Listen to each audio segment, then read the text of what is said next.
Hey, how's it? So last week we spoke about compost, and basically what I've been doing since I started just to fertilize my garden. I thought I'd take this opportunity this week to discuss mulch. So let's just get straight into it. So just before we begin, what is mulch? So mulch is just a layer of matter that's placed upon the natural ground. It's typically an organic item that can break down over time, but it can also be an inorganic substance like rubber pellets or even rock. Some people use rock. And obviously, depending on what you decide to go for, will have certain implications for your garden. So for illustrative purposes, this is mulch. This is a mulch of grass clippings, and you can see there's some leaves in here. Just below this, there is the natural soil right below this, and this is obviously what you're planting straight into the soil. The mulch just covers that. That's what mulch is. Now, some people use compost as mulch, but again, there's certain implications that I'll get into shortly. Okay, so then what does mulch do? So being a cover upon the soil, it does a few things. It helps to retain moisture. In other words, it helps to prevent moisture loss. Because it's a barrier, the moisture lies below the mulch, and then the top layer of mulch is typically slightly dry because that's what the sun is beating down. If you didn't have mulch, then the sun would beat directly down onto the soil and it'll dry up the soil, and because of the solar radiation, it also then kills certain microbes. It can also dry out the soil to an extent that there's no life that can be sustained in that top soil because it's completely dry and essentially sanitized by the sun. It also helps to regulate temperature. Okay, so retain moisture and prevent solar radiation damage essentially. And then it also helps to, what did I just say? Temperature regulation. Okay, so it helps to keep the soil cooler in summer and then warmer in winter. Now, there's a very important implication here for your hot weather crops in the summer, especially like with corn and tomatoes and stuff. If you're direct sowing them, what you might want to consider is actually moving the mulch or reducing the layer slightly so that the sun can then heat up the soil surface a little bit more so that it can germinate. So there's advantages and disadvantages to this. Okay, so what else does it do? Being a layer on top of the soil, it also helps to prevent soil erosion. So if you've got a lot of wind or a lot of sort of rain and stuff, it helps to prevent the soil then from washing away. But if it's a very light mulch, grass clippings or leaves, then the mulch itself can get washed away or blown away, and then obviously then the soil will also therefore get eroded. So if you have like a very heavy mulch, like wood chips, bark, stones, or a very sort of thick layer of gravel or something, then that will sort of keep everything in place. The other thing that it does, again, being a barrier, just think mulch barrier, it also helps to reduce the germination of weed seeds, because again, then with rain, birds, wind, whatever weed seeds then falls on top of the mulch, because it's on top of the mulch and not on soil, it doesn't germinate. So because of that, it helps very effectively to prevent that. Also, any weeds that's under the mulch on top of the soil that does germinate, it's very easy to pluck them out because they'll essentially get very leggy because they have to get through the soil before they can actually start photosynthesizing. So it also helps to reduce weed pressure even when you're starting your bed and they start germinating. Because they're leggy, they're just very weak, easy to deal with. So mulch has a lot of very good purposes. Temperature regulation, prevents soil erosion, prevents the germination of weed seeds. I think I said temperature regulation already. Moisture retention is really the biggest plus and the biggest reason why you should use mulch. There is another reason why you can use mulch, but it's not the main purpose as to why you would use mulch, but more of why you would choose one mulch over another, and that is decomposition, in other words, nutrient release. I mentioned that some people use compost as mulch. Yes, you can. There's no rules against it. However, there's certain disadvantages associated with it, but there's also certain benefits associated with using compost as mulch. The main thing is with mulch, you want to try and sort of protect the soil. That is the purpose, right? Compost purpose is to fertilize the soil. Mulch can fertilize the soil, yes, but you want to try and keep the two separate, because if you use compost as mulch and you don't have any mulch, that means then the top layer of compost will then dry out, the soil life in the top of that compost can die off, and I think it's just not being effective with the compost. I would rather use compost as compost and use mulch as mulch. Okay, so what are the different types of mulch available? From the inorganic side, you have rubber pellets. I don't suggest using it. The main reason is because when it breaks down, it can leach toxins into the soil, which you don't really want. You can use weed mats or plastic sheeting as essentially as a mulch. Typically, it's used to kill off organic matter that's underneath the tarpaulin or whatever, but it can be used. Typically what people will do is they'll lay the weed mat or the plastic sheeting down, cut a slit in, and then they'll plant directly into that. It does the same thing, but again, I don't necessarily suggest it. The main reason is because when it breaks down, then it'll contribute to a higher concentration of microplastics in your soil. So again, there's advantages and disadvantages. From the organic side, there's a lot. There's honestly so much to choose from. So you can use straw. The nice thing with straw is you can then colonize it with mushrooms. You can use hay. You do want to make sure of wherever you procure the hay from that it doesn't have herbicides in it. It has not been treated for herbicides. There are certain herbicides that take quite a few years to break down and can be highly destructive to your garden. You have grass clippings, my favorite. It's readily available, breaks down quickly, it's easy to apply. From the con side, because it breaks down quickly, it has to be topped up very often. It's light, so it tends to get blown away or washed away very easily. But because it's so readily available, it's not really an issue. Leaves, same pros and cons. The only difference is that it's not as easy to procure if you have a lot of evergreen trees. So like we've got a lot of evergreen trees, we don't have a lot of deciduous trees. So coming by leaves is a little bit tough, to be honest. But again, works fantastic as a mulch. You have bark, wood chips, sticks and stuff. A very good mulch. However, if you're going to use those sort of browns, you really want to try and couple it with a green, such as grass clippings or something else. The main reason is because the browns used as mulch, it will hold up nitrogen in the soil. So in order for it to break down, the microbes in the soil life sequesters nitrogen from the environment to help facilitate the decomposition process. Meaning, you put browns down, there's not a lot of nitrogen in there. That nitrogen that is there is going to then be used up to help decompose those browns. Meaning that whatever plants are there, they're going to suffer because of the lack of nitrogen. So you typically want to try and couple the two together to offset that little imbalance. I've mentioned you can use gravel or rocks to do the same thing, especially like in a sort of like a cactus garden or in a very arid garden. It could look very cool. What else?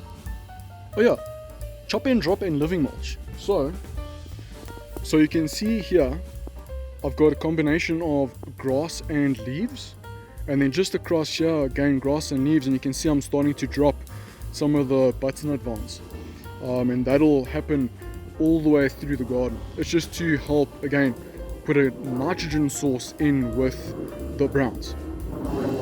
But the nice thing with chop and drop is you can use it with any plant matter that has finished producing. You can use it with weeds themselves, which is also really nice. You chop the weeds, you just throw it down there, let nature take its course. It's nice and easy. And then with that said, you can then have a living mulch in order to chop and drop, or you can have a living mulch that can then produce crops. So a living mulch is just a series of plants or a big sprawling plant that covers the soil. The whole thing with mulch is you just want to try and prevent any bare soil. You don't want the sun to beat down on the soil. You don't want stuff to evaporate out. That's the whole thing with mulch. So with living mulch, you'll typically use like a very low growing something that doesn't really compete for nutrients or water, something like clovers and stuff. But larger plants, like with what I've done with, or what happened with my butternut vines, that can also be used as a living mulch. And the thing with mulch is, it's not just exclusive to an outdoor setting or a garden. You can see my my little guava tree here. In here, I've basically just got leaves and grass in here, also as a mulch. So mulch can go anywhere. Okay, so that's just a little bit of information on mulch. So what have I done? In the first season, to be honest, it's very easy. When I first started gardening, there was no mulch or anything. The gardens have been very neglected for quite some years. So I didn't have any mulch to begin with. So what I did is I started with an application of grass clippings that I then topped up 3 or 4 times during the first season. The nice thing is, you can apply grass clippings as a fresh layer or a dry layer. You can apply it as a fresh layer and then dry it out in the process. It's really up to you and what you want to achieve. But either way, what you want to do is, especially when it's dry, right? You don't want to make the layer too thick, because then it tends to sort of mat together and become an impenetrable layer that water struggles to get through. Leaves have the same issue when they're very wet. When they're dry, not an issue, but when they're wet, they mat. So you do want to watch out for that. So the whole first season, I used grass clippings. I applied them first in the backyard, then I eventually went to the front yard. And I noticed very quickly a reduction in the amount of watering that I need to do, which is very nice. It already achieved the purpose just with such a readily available product. I mean, typically people just chuck the stuff away, so I was going to use it. Then at the end of the season, as autumn started, leaves started falling. I had the garden service bring some material from other yards, and then I started applying leaves throughout the garden at the end of season 1, which then sat for the whole of winter and then coming into season 2. So in season 2, I've mentioned quite a few times that I had to create this bed. So I created the bed, and then the leftover dry grass clippings and leaves and stuff that I had, I just applied as a nice thick layer because I didn't really know what I wanted to do. But I let that sort of just go. And that basically, because of the injury, I wasn't able to top it up or anything. But because of the amount of leaves that I had mixed into this mulch layer, it lasted for quite some time. I've only needed to really start topping it up recently. I would say probably mostly due to all the heavy rain that we've had, but round about sort of January, February, then I only needed to start topping it up, and then that was just grass clippings. And then recently, now that again we're back in autumn, we're getting a lot of leaves, so I've started reapplying some of the mulch. You'll see there's quite a bit in here. I've got a whole bunch of leaves, I've got some chop and drop in here, and you can see how the leaves, they mat together when they're wet, so you definitely want to try and avoid that. But you know, it is what it is. As long as it's not too thick of a layer, it should be fine. So with the living mulch, you can see here by the corn, and I've mentioned as well with all the butternuts, but here with the corn you can see I have mostly like these clovers as a living mulch. I think, in all honesty, I think it looks pretty sick. I really like it. And I also have, I tried getting this like a sweet alasam sort of border. That didn't really work. Last year, or should I say in the first season, I had these sweet alasam borders right here by the sunflowers, and it works nicely because it spreads out quite a bit. So I tried to replicate that here, especially being on the border. I thought it would look quite nice, but that didn't really work out so nicely. But as a living mulch, I mean, even just the cloves, it works out very nicely. It's nice to walk on. I really like it. And with the butternuts, yeah, look, they took over the place whether I liked it or not. So yeah, but they essentially acted as a living mulch. the nice thing is, because it was so grown, right, I did not really need to water this area. I probably watered it maybe 2, 3, maybe 4 times throughout the whole growing season, which is really, really nice. I've mentioned my injury so many times, but because of my injury, I wasn't able to water the garden at all. I wasn't able to do anything in the whole month of November. And because I had mulch, and then obviously the butternuts as a living mulch, the fact that I did not need to water as often really, really helped. I think if I didn't have mulch, I think everything would have gone. I actually made peace with everything dying off. But because of the nice thick layer of mulch and the living mulch and everything fortunately pulled through. So I can't stop singing the praises of mulch. If you don't have mulch, I highly suggest you get some mulch. So yeah, mulch is pretty straightforward. It really comes down to what do you want your garden to look like, and what can you procure. At the end of the day, each of the mulches will do the same thing. Obviously they will differ in how effective they are at doing everything, but in all honesty, no matter what you use, any mulch is better than no mulch. So even if it's just grass clippings or straw or leaves or whatever, I highly recommend you getting some mulch. It'll benefit your garden. And if you decide to go, which I recommend, is going over a natural mulch, an organic mulch that will break down. It'll also then help contribute to nutrients within the soil. Over time, you'll start noticing nice blackened layers on the top of your soil. That is all the broken down organic matter, and that's really, really cool to see. So just to showcase the effects of mulch, here you'll see, while I've pulled most of this mulch back so that I can germinate things, you'll notice that here where I have my turnips, yes, there are some weeds, but not much. As opposed to here where I've got no mulch, all weeds, that's it.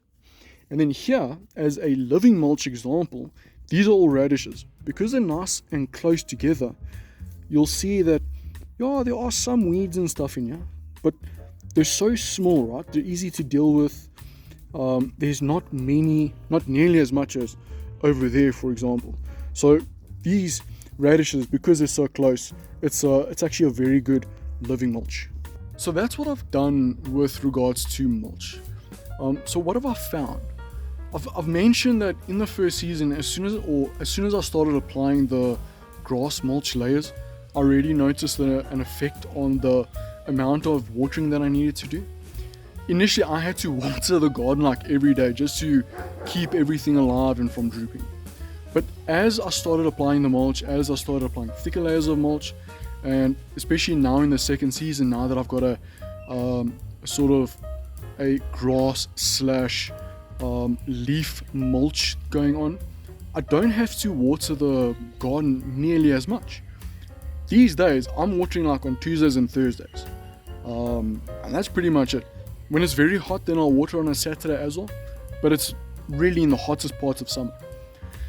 But before I start applying the mulch, it had to be every day because it just dries out so quickly. So again, it's just so effective with retaining moisture. And then in terms of breaking down, because grass does break down quickly, you need to top it up often. So it's a double-edged sword there. But because it breaks down so often and you top it up so often, it actually very quickly starts contributing to a nice broken down organic layer on top of the soil. I'll show you a video now where I've dug into my yard in 2 different areas, and you can already see, just by digging, you can start to see the difference in the dark sort of top organic layer that's broken down primarily from mulch, and then you can then clearly distinguish that from the layer of soil just below that, which is more sort of brownish red brown. So again, it's so effective at doing that. Obviously then if you use bark or leaves and stuff, it'll break down a lot slower, but if you then couple a brown with a green, it really helps to sort of like hasten the process. And then in terms of heat temperature regulation, I've noticed, especially again in the second season, because I've got a thicker layer and that combination layer of mulch, I've noticed that my squash plants in general, they take much less heat stress. In the first season, even after I started applying mulch, the squash, they still took a lot of heat stress. In the hottest parts of the day, you'd see them drooping, looking very sad. But this year, this season in general, despite everything that's happened, I have seen some heat stress, don't get me wrong, but the frequency at which it happens and the severity to which it happens is greatly reduced. My mulch layer is in general between 1 inch to 2 inches thick, and that's really at the thickest. I would struggle to find a place that is larger or deeper than 2 inches thick here in my garden. But the effect on just temperature regulation is much better. And now going into the winter season, it's going to be very interesting to see what the effect has on how my season then gets extended, because the soil temperature remains warmer for longer. So that's going to be very interesting. Okay, so what am I doing differently going forward? I really like grass and leaves as a sort of combo mulch, so I'm definitely going to continue doing that. However, because it's a very light mulch, I want to start adding either wood chips or bark as I can start procuring it, and start laying it down to sort of weigh everything down. I think if I'm able to time it correctly and put those browns in while I have fresh grass clippings, I can help to essentially charge it very quickly. I can also start looking at using things like urea or compost teas or worm teas, or anything to that effect, something that already has a lot of microbial activity, just to pre-charge the bark and wood chips before I put them into my garden, just to help prevent any nitrogen lockup. The main reason I actually want to start adding them in is like especially here with Pepper Bend, right? It's on a slope. All the mulch will wash down from the higher point to the lower point and sometimes spill over. So by at least putting a heavier mulch spread across this entire area, I should help to retain the mulch in place. And then even whatever does wash down, at least there is still something there. So it's not like a complete train smash or anything. I definitely want to start experimenting with heavier mulches, stuff that takes a lot longer to break down, and start combining it with the current mulch layer. I also want to experiment a little bit more with living mulches. So I want to try and use maybe like squashes as a sort of like a border mulch maybe, or if I have these sort of like long rows, maybe I'll grow some like vining varieties, butternuts or pumpkins or something, just to then cover the walkways or something like that.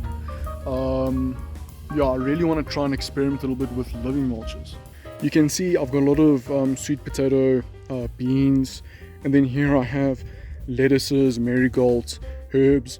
I want to try and experiment with using crops as living mulches, especially like something that grows very quickly. Living greens like lettuces, spinach, radishes, something that's small, grows quickly, I can move it out. I think it'll be a nice way to not only use or get a mulch, but a way to increase diversity in the garden beds, because then you have all these different root systems in the soil. It helps then to increase the population of the different types of microbes that's then associated with those root structures. Also then, by using living mulches with different types of herbs, basil, coriander, oregano, stuff like that, even maybe like with flowers and stuff, or nasturtiums, something that's edible or serves an alternative function. So, because if you can increase your functionality with different things, man, it'll help so much. So that's really it about mulch. Like I said, it's really straightforward. It really depends on what you want your garden to look like and what sort of additional functionality you want. But yeah, I highly recommend putting mulch in your garden if you don't. And if you like hearing me ramble on about random gardening stuff, I encourage you to check my other playlist or videos.